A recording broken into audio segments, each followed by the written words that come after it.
place you can visit at this time of year is Seaton Park, located on the bank of the Don in around about 22 acres of land, of varied landscapes, consisting of the wetlands, the formal gardens, the walk up to Cathedral and the walled garden. And what we're going to do now is go and visit some of that areas. A massive part of Seaton Park is the Friends group, formed in 2012, and luckily enough today we'll be talking with Sheila Gordon, chairman of the Friends. Hi Danny. So how did the Friends group start, Sheila? Friends of Seaton Park was formed in 2012 by a group of us because there was word at the time that the council were going to either abandon or close down some of the parks, and a few of us got together and thought, oh no you don't. And since then it's taken a while, but now we have a committee, we're a registered charity, we help to raise funds for the park, and we do lots of work in the park. Well, since you've formed the Friends group, what sort of projects have you undertaken since then? We've been involved in several projects. In fact, we're standing beside one of our biggest ones, which is Mr. Therm, who was originally a gasboard engine. He took coal from the harbour along to the gasworks, but he was in quite a bad way. So we took a lot of time to investigate what could be done, and this is the result, and I think he's quite fabulous actually. Yeah, definitely. That's a big project, but we're also involved in the creation of the wetland. The wetland was created in 2016 to resolve a water problem that the park had, and since then it's went on to thrive, creating an area for the wildlife, such as ducks, swans to say, plus a plant life you won't see in another park in Aberdeen. And you can learn about everything to do with the wetland at this viewing platform that they had specially built for it. You can even learn about the wildlife and the plant life that's specific to this area.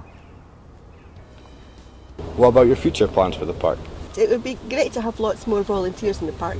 We do things like weeding, but also the biggest problem is litter. Yeah. It really needs a lot of help clearing it, and it shouldn't be, but it is. And we are working with various partners to try and alleviate the situation. So what are you going to be up to today in the park, Sheila? What we're doing today is we're hoping to be working some more on the mural on the bothy wall. So would you like to come and see how we're getting on? Of course I would. Okay.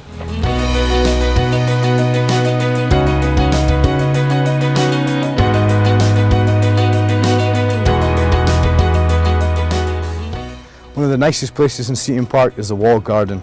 It is a bit secret, but it's worth finding. In the secret walled garden, it's a beautiful place to come. The best time of year maybe is late spring, when azaleas and other plants are in flower. But no matter what time of year, you'll always find a bit of colour up here.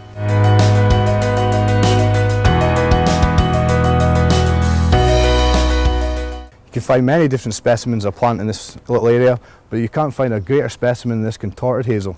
Like most walled gardens, they've got a great collection of climbers, such as quince, wisteria, even some clematis. But through here, you'll find a truly great ivy. And this ivy is a broadleaf one, and it changes colour to purple. This is a beautiful specimen, only found in the parks of Aberdeen and here in the winter gardens at Duthie Park. Like I said, you'll always find colour in this walled garden as well, with bulbs such as this lilies, and this beautiful allium bulb with its purple spiral cones. You can even find yourself a flowering peony rose.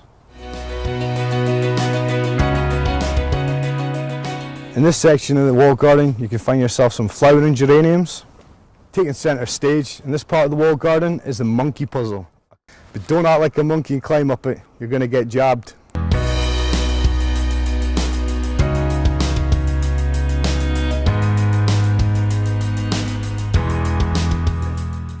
Seaton Park wouldn't look as beautiful as this without the hard work of the dedicated gardeners that work here.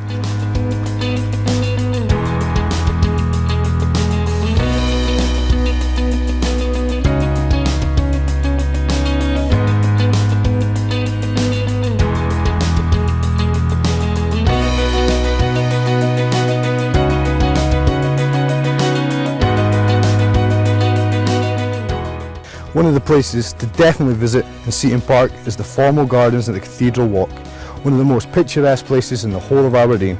In this beautiful part of Seaton Park, it was planted in partnership with the council gardeners and the Friends of Seaton Park. It sort of ties in a few different styles: the rustic wood border at the front with the cut trees, the formally shaped buxus, stone sculptures, the slate river turned on its side, modernised, and then the wild backdrop. So hopefully with all this, you'll be able to spend a whole day looking around Seaton Park. And thanks again folks for watching this month, and I hope we've all learned something new. And remember, gardening's all about growing, so let's grow together.